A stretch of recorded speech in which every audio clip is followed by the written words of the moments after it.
एक छोटे से शहर की पुरानी कॉलोनी में, गली नंबर 7 के आखिरी छोर पर, एक विशाल हवेली खड़ी थी। उस हवेली का नाम था शांति निवास।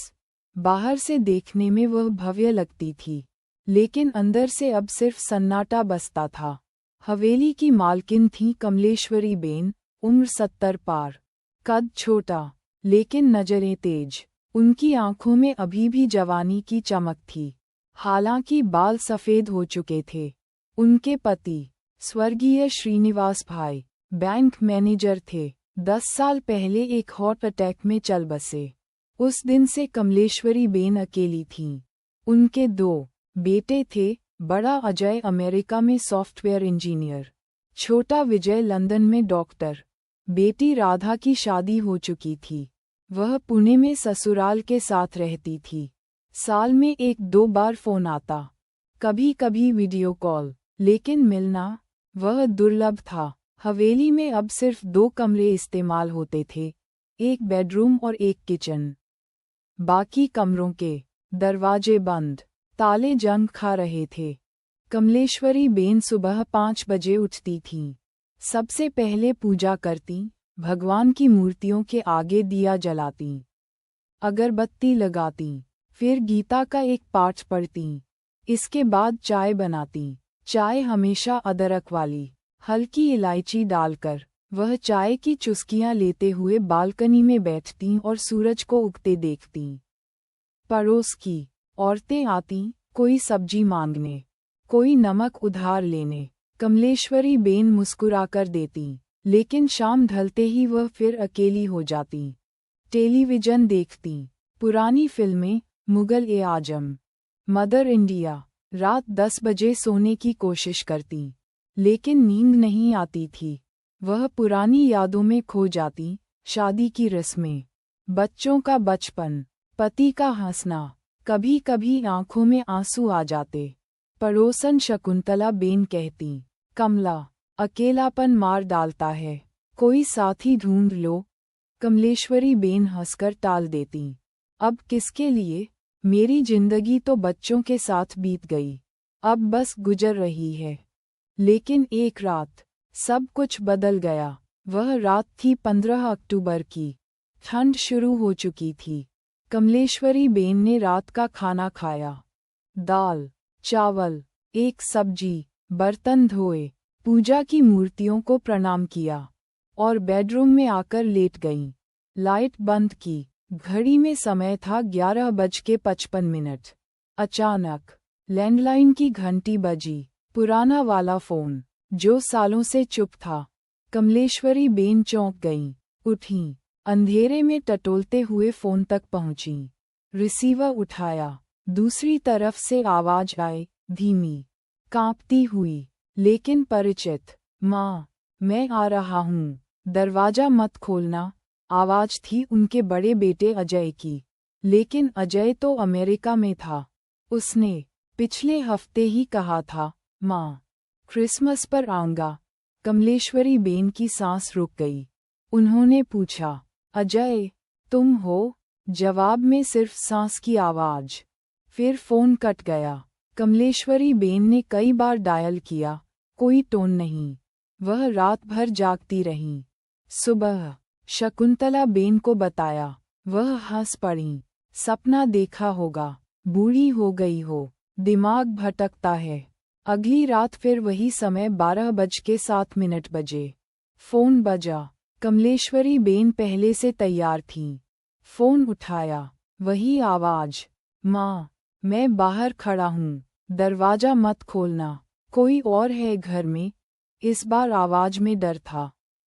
कमलेश्वरी बेन ने पूछा, कौन है घर में? अजय, तुम कहाँ हो? जवाब नहीं आया, सिर्फ एक सिसकी। फिर खटाक, फोन कट गया। कमलेश्वरी बेन की नींद उड़ गई। वह घर में घूमी, हर कमरे में, हर कोने में, कुछ नहीं, सिर्फ सन्नाटा।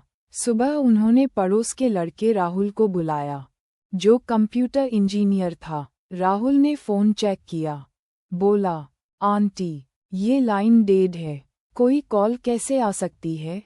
कमलेश्वरी बेन चुप रहीं। लेकिन मन में एक डर बैठ गया। तीसरी रात। अब कमलेश्वरी बेन तैयार थीं। उन्होंने लाइट जलाई, दरवाजे की कुंडी चेक की, खिड़कियां बंद कीं। रात 12:05 बजे फोन बजा। इस बार आवाज और साफ थी। माँ, मैं मर चुका हूँ, लेकिन कोई मेरे नाम से आ रहा है। विश्वास मत करना। कमलेश्वरी बेन की रीढ़ में सिहरन दौड़ गई।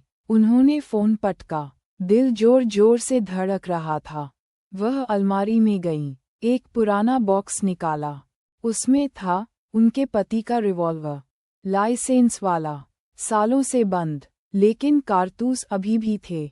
कमलेश्वरी बेन ने रिवॉल्वर हाथ में लिया।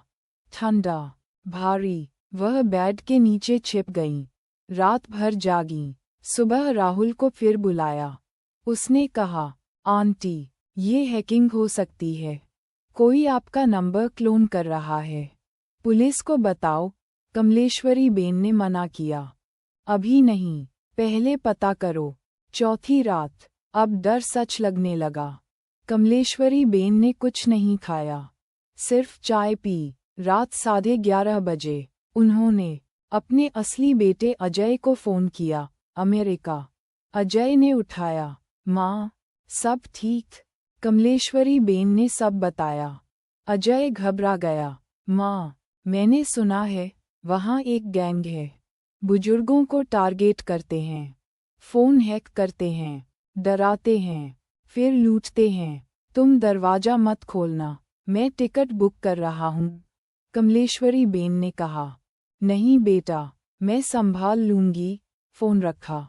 अब वह तैयार थीं। रिवॉल्वर लोड किया, लाइट बंद की, अलमारी में छिप गईं। रात के 2 बजे घंटी बजी। बाहर से आवाज आई, माँ, दरवाजा खोलो, मैं अजय हूँ। ठंड लग रही है। आवाज बिल्कुल अजय जैसी। कमलेश्वरी बेन की सांस रुक गई। वह चुप रहीं। फिर खिड़की टूटी। कोई अंदर घुस आया। टॉर्च की रोशनी, काला मास्क, चाकू। कमलेश्वरी बेन ने रिवॉल्वर ताना, आवाज दी, एक कदम और, गोली चल जाएगी। चोर रुक गया। उसने कहा, आंटी, गलती हो गई, मैं जा रहा हूँ। लेकिन कमलेश्वरी बेन ने ट्रिगर दबाया नहीं। सिर्फ हवा में धाए। आवाज गूंजी। पड़ोस की सारी लाइट्स जल गईं। क्यों? क्योंकि कमलेश्वरी बेन ने दूसरी रात ही पुलिस को फ़ोन कर दिया था। इंस्पेक्टर बाहर खड़े थे। चोर पकड़ा गया। पुलिस स्टेशन में सब हैरान थे। इंस्पेक्टर ने पूछा, आपने कैसे जाना कि फ़ोन हैक है? कमलेश्वरी बेन ने बताया, मेरे पति बैंक में थे। उन्होंने सिखाया था, कोई भी अनजान कॉल आए तो तुरंत असली नंबर चेक करो। मैंने यही किया, और मैंने राहुल से फ़ोन की लाइन चेक करवाई। वह डेड थी। फिर भी कॉल आ रहे थे। मैं समझ गई, कोई खेल है। इंस्पेक्टर मुस्कुराए। चोर ने कबूल किया, हम बुजुर्गों के पुराने नंबर हैक करते हैं, डराते हैं, फिर लूटते हैं। यह आंटी पहली थीं जिन्होंने रिवॉल्वर निकाला। कमलेश्वरी बेन ने कहा, बेटा, बुढ़ापा कमजोरी नहीं, अनुभव है। अगले दिन अजय सच में आया। उसने माँ को गले लगाया। बोला, माँ, तुम तो हीरो हो। कमलेश्वरी बेन मुस्कुराईं। बेटा, मैंने जिंदगी देखी है, डरना सीखा, लेकिन हारना नहीं। मोहल्ले में हलचल मच गई। हर घर में सुरक्षा घंटी लगी। एक बटन जो पड़ोस के 5 घरों में अलार्म बजाता। कमलेश्वरी बेन अब सुरक्षा दीदी कहलाती थीं। हर शाम 6 बजे वह 20 बुजुर्ग महिलाओं को इकट्ठा करतीं, सिखातीं फ़ोन सेफ्टी, बैंक फ्रॉड, घर की सुरक्षा, आत्मरक्षा। एक दिन उन्होंने रिवॉल्वर दिखाया। सब डर गईं। वह हंसीं। डरने की जरूरत नहीं, ये सिर्फ आखिरी हथियार है। असली हथियार है सतर्कता। 1 महीना बीता। कमलेश्वरी बेन की जिंदगी बदल गई। अब वह सुबह योग करतीं, दोपहर में पड़ोस के बच्चों को कहानियां सुनातीं, शाम को क्लास लेतीं, रात को अब डर नहीं लगता था। वह कहती, जब तक दिमाग जवान है, शरीर कोई मायने नहीं रखता। अजय ने कहा, माँ, तुम्हें अमेरिका ले जाऊं? कमलेश्वरी बेन ने मना किया। बेटा, यहाँ मेरी दुनिया है, मेरे लोग हैं, मैं यहाँ खुश हूँ। अजय की आंखें नम हो गईं। उसे एहसास हुआ, उसकी माँ अब सिर्फ माँ नहीं, एक योद्धा थी। आज शांति निवास में फिर रौनक है। हर शाम हंसी की आवाजें गूंजती हैं। कमलेश्वरी बेन बालकनी में बैठती हैं, चाय पीती हैं और मुस्कुराती हैं। वह कहती हैं, बुढ़ापा कोई बीमारी नहीं, ये तो हमारी सुपर पावर है। हमने जिंदगी जी ली, बच्चों के लिए, पति के लिए, अब हम अपने लिए जी रहे हैं, और यह जिंदगी सबसे खूबसूरत है। उनकी कहानी पूरे मोहल्ले में फैल गई। कई बुजुर्ग महिलाएं उनसे प्रेरणा लेकर अपनी नई शुरुआत कर रही हैं। कोई सिलाई सीख रही है, कोई पेंटिंग, कोई लेखन। कमलेश्वरी बेन ने साबित कर दिया, उम्र सिर्फ एक नंबर है। असली जिंदगी दिल में होती है, और जब तक दिल में हिम्मत है, कोई भी रात अंधेरी नहीं रहती।